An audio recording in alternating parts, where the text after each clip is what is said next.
Claude Rollin, Erasmus fête cette année ses 30 ans. Que représente ce programme pour vous? C'est un programme important, peut-être le plus important de l'Union européenne, parce que ce programme, c'est 9 millions de jeunes.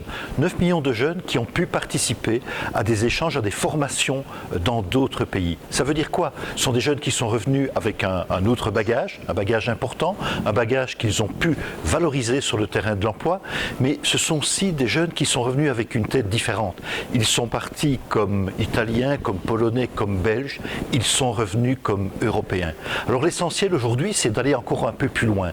9 millions de jeunes, c'est beaucoup, mais il en faut encore plus. Et surtout, ce qu'il faut faire, c'est faire en sorte qu'on puisse aussi avancer vers la mise en place d'un apprentissage européen. C'est-à-dire donner la possibilité à des jeunes qui veulent se former dans des métiers techniques, des métiers manuels, eh bien, de le faire dans des entreprises, dans d'autres pays européens. Je pense qu'on a là quelque chose qui est un peu un symbole de la réussite. Eh bien, appuyons-nous sur ce symbole, appuyons-nous sur cette réussite pour aller encore plus loin et faire avancer le projet européen.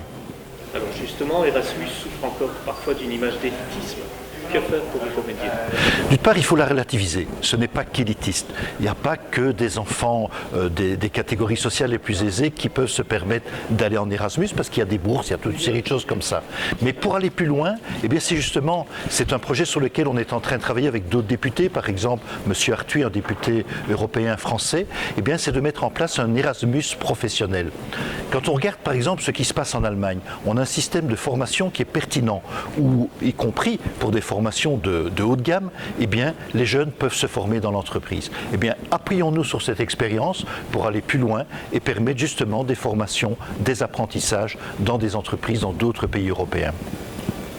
Le budget d'Erasmus a encore été augmenté, mais c'est suffisant selon vous? Non, le budget n'est pas suffisant. Il faut encore faire plus d'efforts.